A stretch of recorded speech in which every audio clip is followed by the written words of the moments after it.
Hey, my name's Kai. This is a video detailing the best ultimate way to set up your brand new ASUS ROG Ally X. Hell yeah! Welcome to CaiLife.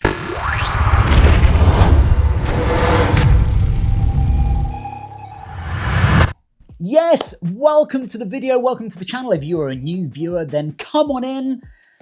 Grab your coffee, grab your tea, grab your soda, grab your water, whatever it is that you want to grab it, settle in, and let's talk ASUS ROG Ally X, because I love this thing and you are going to love yours too. First of all, if you are new here, then welcome, and please do consider hitting that like button, hit that subscribe button, and hit that notification bell, especially because I love recording videos in relation to the ROG Ally X, playing games on it, setups and all that kind of stuff, and I'd love to have you as part of the CaiLife community. We are at the moment hurtling on our way to 1,000 subs, and with your help, we're gonna get into those 4 figures.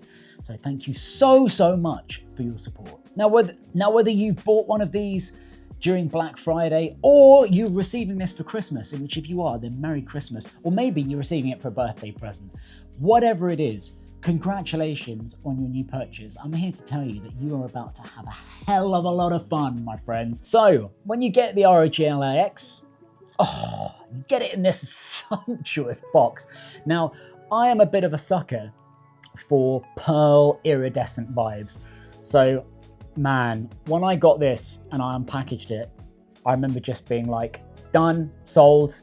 It doesn't even matter what the games look like. No, I mean, that's not true. It does matter what the games look like, but it's a lovely box. It really is. So you'll get this ROG Ally box that has that really satisfying little slide motion to it. And straight away inside, it basically tells you what to do. And what does it tell you to do? It says plug it in and switch it on, and pretty much it does. It literally says plug in and power on. Inside, you get this very reassuringly dense power brick. So you get this plug. It's just a usual plug. Obviously, if you're in the States, then that's going to be a US plug. Here it's a 3-pin plug. If you're in the UK, if you're in the EU, it's a 2-pin plug with a hardwired USB-C. I don't know how necessary that is for it to be hardwired into the brick. I don't know how much of a difference it makes. I kind of prefer generally if it wasn't hardwired, because obviously if something went wrong with the cable, then you'd have to replace the whole thing. But this part is removable, which I guess is something at least. So if something happens to the plug part, then you can replace that part. So you get your charging brick and you get this bad boy. Now, it is worth saying straight off the bat that your ROG is not going to look like this. This has got a D-brand kill switch case on it. Now, I cannot recommend this enough, and most ROG Ally X owners get one of these almost straight out the gate, and they're badass. So you get the sleeve. This is a lovely sturdy sleeve that you put over the Ally X itself, and these decals down the side, you want to put on with precision and care, because you don't want to be having to adjust it. But basically, D-brand do a whole bunch of different designs. I've put a link in the description of the video to where you can buy yours. It's thoroughly worth it, because not only do you get these fun little decals, and by the way, this is the glow-in-the-dark decal, and it comes with, they send you a glow-in-the-dark pen, so you can charge up the glow-in-the-darkness. And then when you're playing in the dark, which is probably very rarely, you can enjoy a little bit of glow in the dark, which is probably about 20 seconds until it just turns white again and you can't see it. But hey, you know, look, don't rain on my glow in the dark parade. You get this lovely little kickstand at the back, like that. So if you're watching something or you want to have it set down, so if I'm using my external Xbox controller, then I can plug it in, I can put it on the table like so, sit here. If I want to use my external pad, brilliant. It's just like I'm playing on the Xbox, except with a smaller screen, obviously. But the controls, the embedded controller, fantastic. Much upgraded over the Z1 Extreme model, the previous model, the 2023 model of the ASUS ROG Ally. The buttons are very Xbox-like, very satisfying. The thumbsticks are surprisingly good, and the triggers are brilliant. There are also 2 customizable back buttons on the Ally X. Fully customizable within the Armoury Crate software, which we're going to get onto shortly. This is also an additional purchase, again, would thoroughly recommend this. Doesn't come with your ROG Ally X, but I'd recommend it. Once again, I've put a link in the description.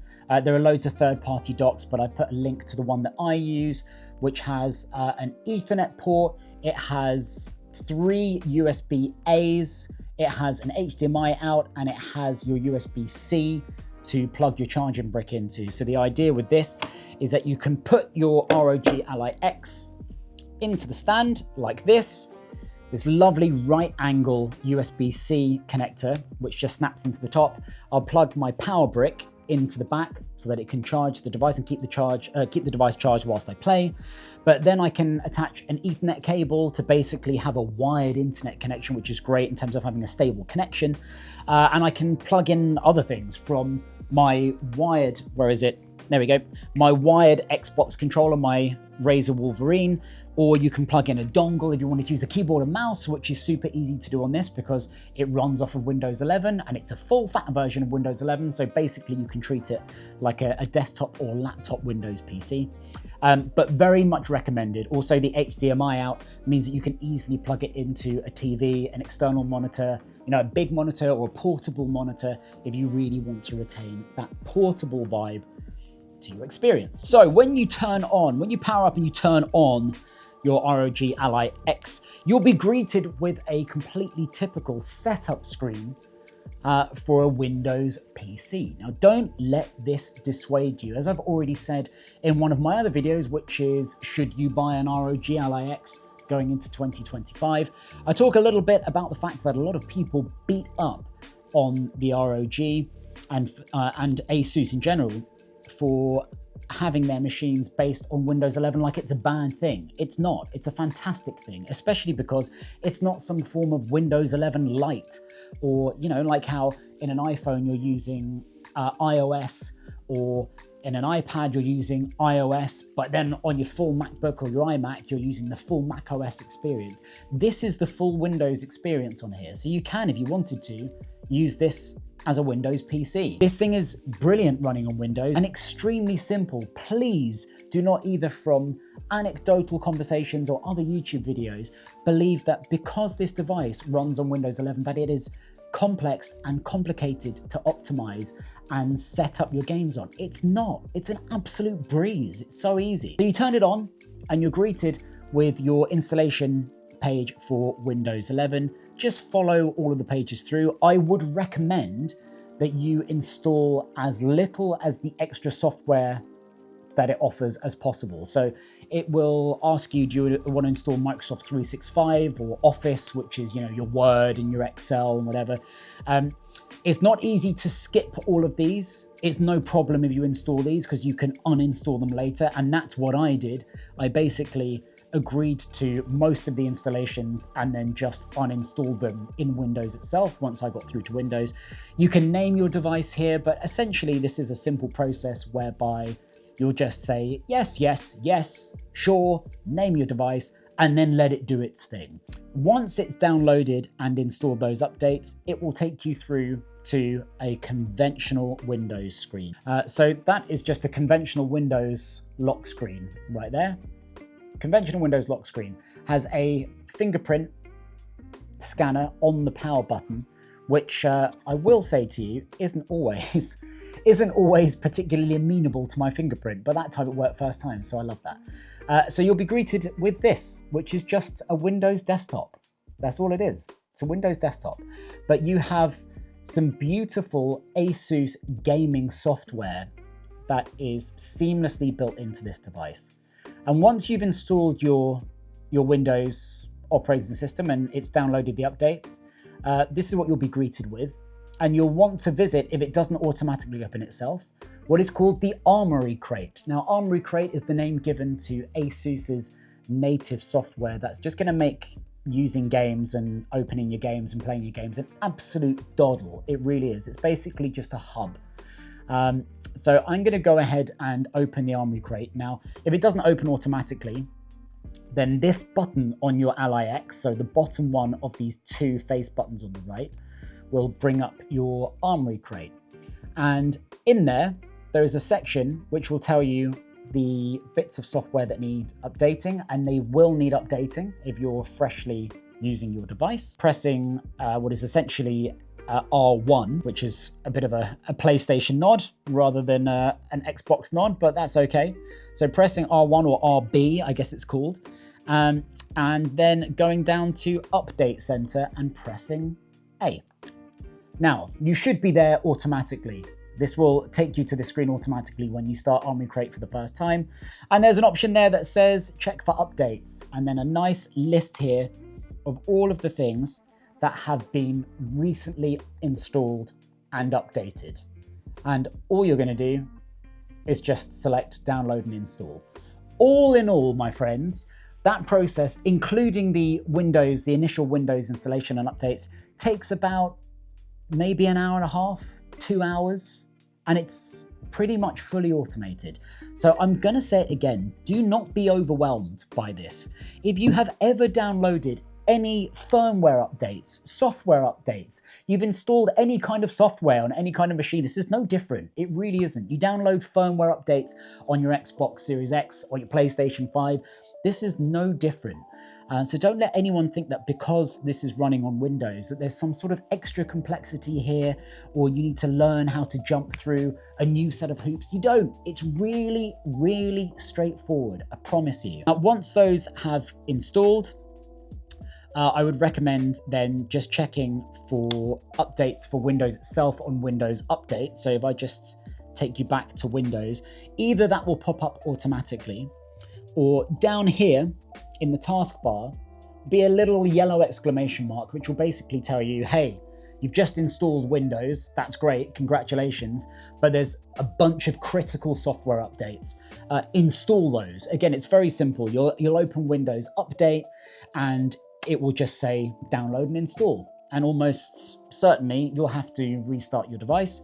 Once you've done that, you're done and you're ready to go. It's as simple as that. Like I say, don't let any video or anyone tell you otherwise that this is some sort of complicated process. It's not.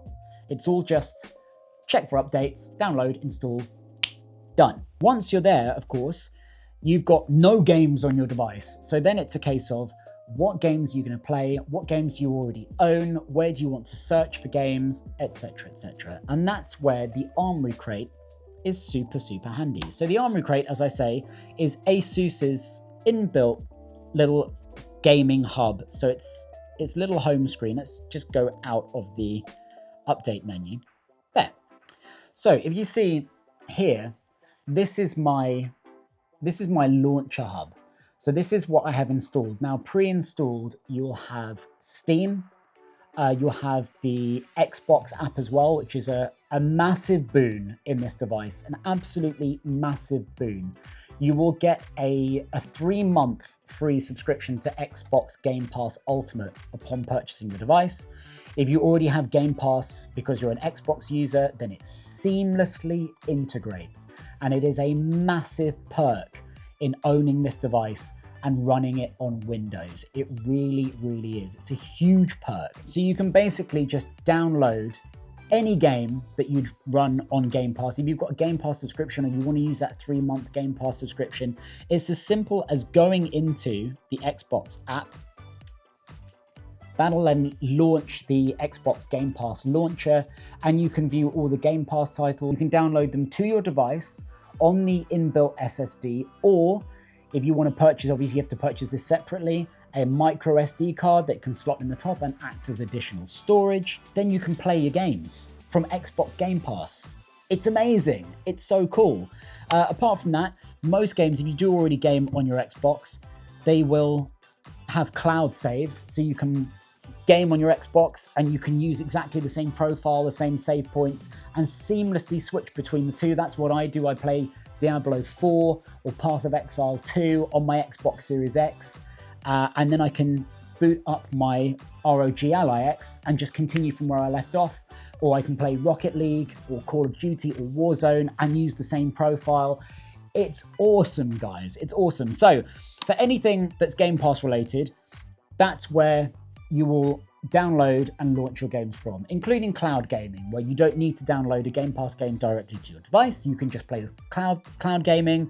Your mileage may vary in terms of your Wi-Fi speeds, of course, that's internet connection speed dependent. If you've got a really fast, really strong, stable internet connection, then you're well away. And remember, I mean, that essentially makes the processing power offloaded because you're just streaming the game essentially through cloud gaming. Now I'm going to press the Armoury Crate button just to go back to my launcher, because there's some other launchers in the Armoury Crate here which don't automatically appear, and you will need if you're playing certain types of games. So on here, I've also got the Epic Games launcher, and I've got the Battle.net launcher. Now I had to download those myself, and that is as simple as going to your browser. So obviously the inbuilt browser is Microsoft Edge. We all love Microsoft Edge, of course, but if you wanted to, you could download and install Google Chrome. So that's as simple as going to Microsoft Edge and searching for Epic Games Launcher and downloading that as if you were downloading it onto Windows, because you are downloading it onto Windows.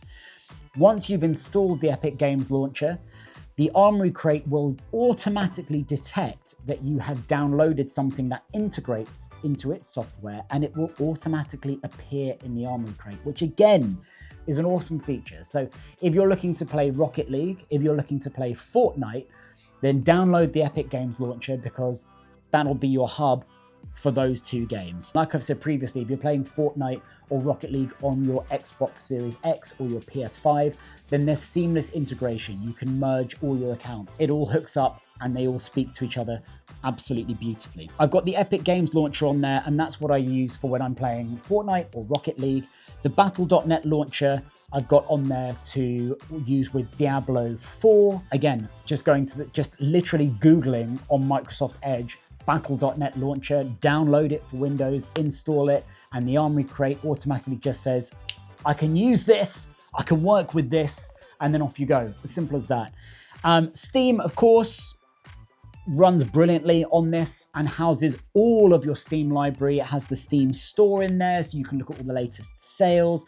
If you've got a Steam library, obviously you're just going to download and install the games. Works absolutely brilliantly. So if I open that Steam launcher, it says it's launching Steam. And from there, I've got all my games. So that's how essentially you get your games onto your ROG Ally X. Now, as I've said already, there is no overcomplication in terms of optimizing your system to run your games, but I'm going to show you where you go to tinker with your settings. So now, two key buttons on here. We've gone over one already, and that's the button, this one over here.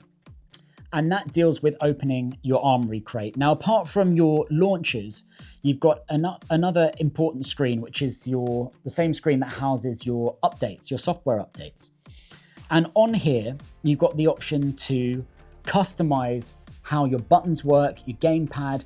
And this is really useful in terms of you don't need to have a universal setting for your controls for every single game. You can set up game profiles.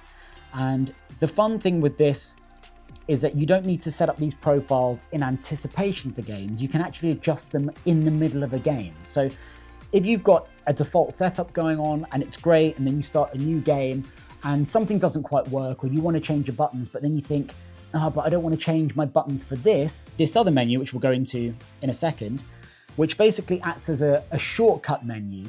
And you can create a profile for that game whilst you're in that game. And the ROG Ally X will detect that you're in that particular game and to set up a profile just for that game. And that is awesome, because like I say, it doesn't mean that you've got this universal setting. You go into a game, you then change the buttons, which essentially thinks that you're changing it into a new universal setting.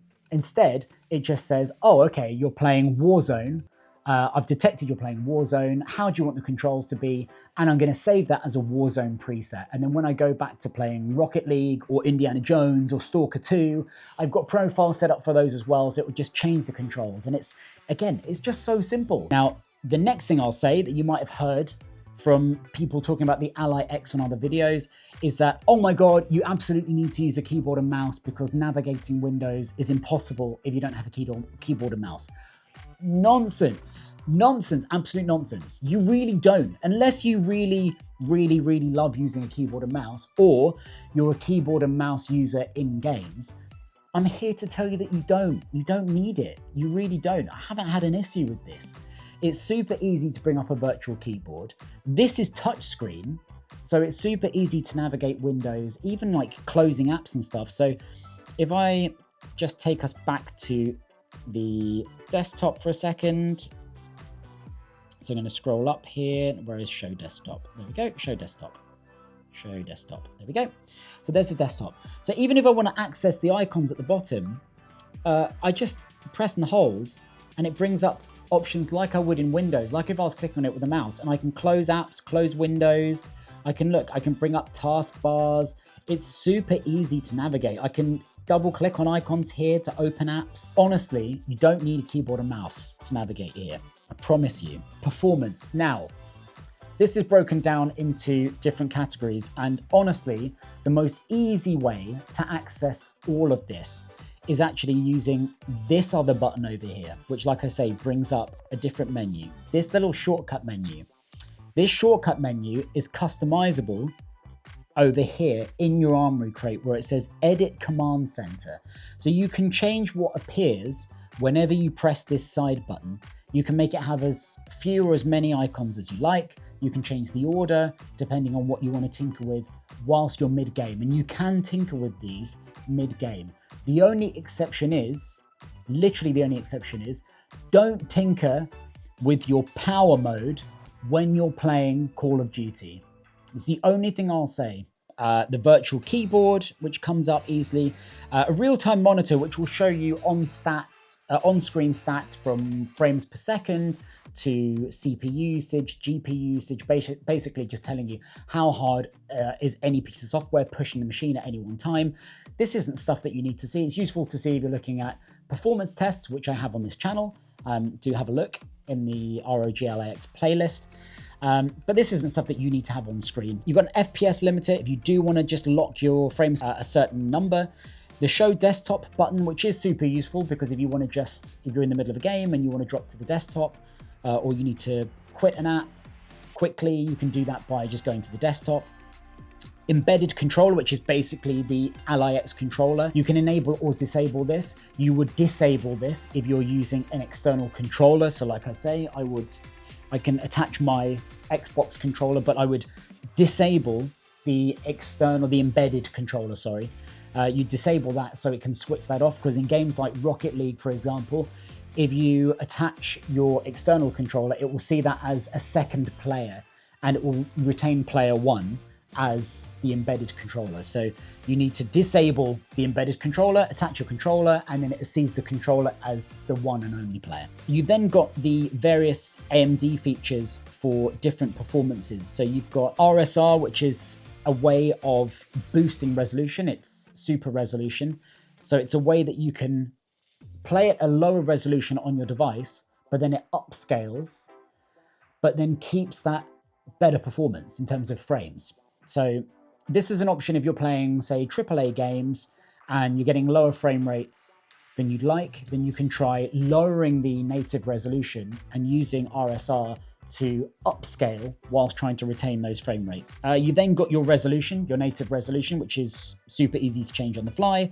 Game visual, which is a way of changing how the screen looks. So you can have it fit ARPGs like Diablo, like Path of Exile 2. You can have it suit playing FPSs like Warzone or Fortnite or Overwatch or Apex, or you can have it in an eye care mode where it reduces the blue light if you're playing late at night and you don't want it to disturb your sleep. You've got AFMF, which is another superb software feature. So fluid motion frames is what FMF stands for, and it's essentially a way to try and reintroduce frames where there might otherwise be frame drops. So if you're getting a lower frame rate than you'd like, you can try using AFMF to try and boost that frame rate, where it will basically insert frames inside some of the drop frames. It's again a brilliant piece of software that is a great way of getting this device to basically act like something way beyond its abilities. It's superb, superb piece of software. Then you've got CPU boost, which gives, unsurprisingly, a bit more power to the chip, to the processor. And then I put an end task down here, which is, if something does happen and I can't get out of the game, I can just open up this side menu. I click end task, it'll end the game, quit the game. I mean, especially great if you've got loads of sub-menus that you need to navigate back out of to quit whatever application that you're in. So let's go through some of these that you might use the most. Now, the ones that you will use the most are your operating mode and your resolution, because it's a super quick and easy way to change how well your game performs on the fly. Now, we have 3 operating modes on the ROG Ally X. You have got your turbo mode, that's your big boy beast mode. So that's when your Ally X is plugged in, it will operate at 30 watts of power. So it will throw everything at it. Your fans will kick in and you'll get the best possible performance. When you've got the Ally X not plugged in, when it's operating on pure battery power, that turbo mode drops to 25 watts. It's still a super high performance mode. That operating mode then drops to 17 watts on the middling, on what's called performance mode, where you're still going to get a super well performing Ally X with your games, but slightly less battery usage. So you will get a hit, you will get a drop on performance compared to turbo mode, especially in high demanding games, in AAA games, but you will get a saving on your battery life. And then you have the best battery saving mode, which is called silent mode, which operates at only 13 watts, whether you're plugged in or whether you're not plugged in. Now that's going to save you the most battery life, but it is going to give you the worst performance. So you might need to trade off your resolution if you're using silent mode, but like I say, it's going to give you the best battery life, and the clue's in the name, it operates silently. So the fans essentially kick off, as in the fans die down, or you get minimal noise from the machine in silent mode. So you're going to be using that a lot. You might be tinkering between, if you're on the go and you're not on battery, you're looking to save battery life, you're probably going to want to flip between that turbo mode to performance or silent mode. Or if it's late at night and you might be keeping people up, you might be using it in bed and not wanting to keep anyone up, silent or performance is not only going to save you battery life, but it's also going to be the quietest. Now, in terms of resolution, you can flip between 3 different states: 1080p, your full HD, your full fat, your big crystal clear resolution, 900p and 720p. Now, as with the operating mode, the lower resolution you get, the easier it is on the machine. Now, in terms of how that manifests in your games, that manifests with lower or higher frame rates. Now, obviously in 1080p, it's the most demanding resolution you can get on the Ally X. So you're going to get more demand on the system in terms of being able to put out that higher frame rate. So if you're playing a AAA game and you're finding you're not getting a consistent 60 FPS or above, then try dropping the resolution. You're also going to get a drop in frame rate if you change that operating mode, by the way. So even if you're in 720p, the lowest resolution, but you're in silent mode, you might get frame drops, you might get lower frame rate than if you were on a higher operating mode. So just be aware of that balance of the scales. Obviously, if you're on turbo mode and you're in 1080, you're more likely to get a higher performing game in terms of higher frame rates because you're in that turbo mode. But the trade-off is your battery life's going to drop. If you're plugged in, then go at it. Turbo mode, 1080p, see what you can do. You've always got those fluid motion frames, of course, to try and fill in the gaps. Resolution-wise, that's where you're going to be wanting to trade off with your frame rates. Now, certain games are unbelievably well optimized. Now, I'm looking at you Rocket League, I'm looking at you Fortnite, I'm looking at you Call of Duty. Those 3 games in particular run so well on this machine. I'm talking 120 FPS in Fortnite. The most fluid, flawless experience. I'm talking 1080p, 120 FPS. Call of Duty, pretty much exactly the same. You're looking at 80, 90 FPS plus on 1080p. Rocket League is a consistent 60 FPS or above, and that's on silent mode. This thing is a beast at running those games. So go at it on those, it's amazing. And bear in mind, because this is a Windows machine, you can run Call of Duty. Now, bear in mind that on the Steam Deck, you can't run that. You might be able to install workarounds, but the point is that because this is a Windows machine, that even though Call of Duty has the Ricochet anti-cheat, this plays nicely with it because it's a Windows machine. And of course, you can play Call of Duty on Windows, even though, of course, you're running it through Game Pass. But here is the caveat, and it's a big caveat, so please listen up. There are people who have been banned playing Call of Duty, either multiplayer or Warzone, if they change the operating mode of their Ally X mid-game. So don't do it. Don't do it. If you have the need to change your operating mode whilst playing Warzone, quit Warzone, quit Call of Duty first, change the operating mode, and then relaunch Warzone. You do not need to do this in, to my knowledge, any other game. You can change that on the fly. You can change it nice and easily whilst you're playing the game without repercussion. But the Ricochet anti-cheat does not play nicely with changing your operating mode, the amount of power being used by the device whilst you're playing that game, and it has been known to ban players. So just bear that in mind. Now, you should have no reason to do that unless, say, you're playing on power, you start in turbo mode, you're loving it, playing full fat, and suddenly the ROG tells you, I've only got 30% battery life left, and you're thinking, oh, I'm going to quickly switch to performance or silent mode to save the battery power. Don't do that whilst you're playing Warzone. Don't do that whilst you're playing Call of Duty multiplayer. Quit the game, quit the launcher, change the operating mode, relaunch the game, you're fine. But for some reason, the Ricochet, it detects that the wattage, the power mode is changing, and it thinks that there's some kind of cheat, some kind of hacks going on, and it has been known to ban players. Don't put yourself in that position. Just make sure that you change the power mode outside of the game. But apart from that, it runs it flawlessly. I cannot tell you how lovely this is to play. Those games in particular, Rocket League, Warzone, Fortnite, they just run beautifully. And like I say, if you play these on your console, they play seamlessly in terms of your accounts. For AAA games, and I'm looking at you, recent releases like Stalker 2, Indiana Jones, which is pretty demanding, they still run beautifully on this. Do they run as flawlessly as some of the other games I've mentioned run?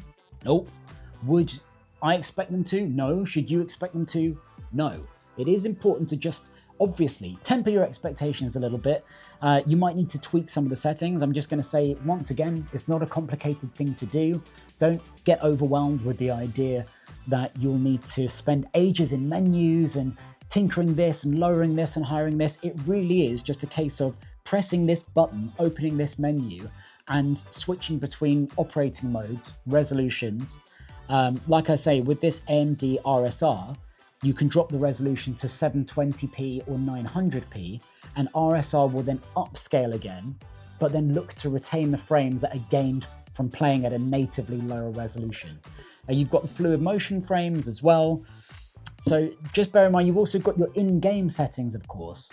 And just like playing this game on a Windows PC, you usually have a lot more control over your graphics settings in-game. So you could always adjust those as well. So if you're struggling for free playing Indiana Jones and you're struggling for frames, you're thinking, I'd like a higher frame rate, adjust some of the settings, drop some of the settings from medium to low, or switch some of the settings that you really don't need to have putting a lot of pressure onto the CPU or the GPU in the Ally X. Just lower them a little bit and then try again. But I'm telling you, I've played Indiana Jones on here, and I'm staggered at how good this looks on this machine. Not only from a frame rate perspective, but how gorgeous it looks on this machine. It has no right looking that nice on a machine this small. Same with Stalker 2, perfectly playable, getting frames into the 60s and above, as long as I'm willing to compromise. I'm not thinking that I can sit there and play at 1080p on turbo mode on Stalker 2 and be like, yeah, 70 FPS. More like 45 to 50, 55, which, by the way, is still perfectly playable. It's only really when you start getting down to below 30 FPS where you'll struggle to enjoy games like that. But it's not a first-person shooter. It's not a competitive game where you need 120 FPS and for everything to be super instant and low latency. So again, your mileage may vary, but like I say, just adjust your expectations. You're not playing a handheld PS5, you're not playing an Xbox Series X. But having said that, this thing is beautiful and brilliant at playing all of those. Now, when you're not using your ROG Ally X, you want to look for something akin to a sleep mode. And this does have sleep in it. I would recommend that if you're looking to not use your device for a while, again, you're going to press this button over here, and you've got this little power icon down here, which you can navigate to with the thumbsticks or with the touchscreen, remember. It sits below your volume and your brightness. Obviously worth noting that the brightness level will also impact your battery power. So if you don't need to have it on the highest brightness setting, sorry, and you're on battery power, then consider dropping that down. In your power menu, you've got sleep, hibernate, restart, and shut down. Now, obviously, this thing boots pretty quickly, so don't be perturbed if you want to put it into shutdown, because that will fully save your battery power. But otherwise, put it into hibernate, because hibernate, to all intent and purposes, shuts this down. You then just press the power button, wake it back up, easy peasy. I've also got it set to, if I press the power button once, it turns off the screen and the LED lighting around the thumbsticks, but the system is still awake. So if I'm downloading updates, or if I know I'm going to come back to the device, but I want to just save some battery power, I don't want to have everything lit up, I just press the power button once, and then I press it again, and it's back on. Now you can set that up in your Armoury crate. So I'm going to open the Armoury crate here. I'm going to go down to Performance. I then go down to Eco Assist, and you've got your options here. So you've got Extreme Standby Mode, you've got Modern Standby Assistant, you've got CPU Boost, the Keep Machine Running when the screen is off, and I've got that set to on, but you can also have that set to off. You can also bear in mind in these settings here, under your lighting, you can completely customize how the RGB lights work around the thumbsticks. So you can change whether to have them set to breathing like this. So essentially they pulse. You can have them set to strobing, if that's your thing. I don't know why that would be your thing whatsoever. You can have color cycle, and you can also change the rates of this, the speed rates to these changes. You can set to rainbow, which is rather self-explanatory. For now, I just have this set to static. And there you have it. There is your setup guide for your brand new ASUS ROG Ally X. I hope this has been super useful for you guys. I hope you get as much fun out of your device as I get out of mine. If there's anything I've missed, or if there's anything else that you'd like me to cover, then please do drop it in the comments, because I love chatting to you guys in the comments, and I love helping you guys out as well. Anything that I can help you with in terms of your positive experience with this machine, then I'm totally here for it. Once again, if you haven't already, please do consider dropping a like on this video, subscribe to the channel, and hit that notification bell, because you know that's going to notify you for any time that I drop some hot content on this channel, especially related to the ROG Ally X and any game releases. As ever, thank you so much for your support, and for now, I'll see you on the next video. Peace out, much love.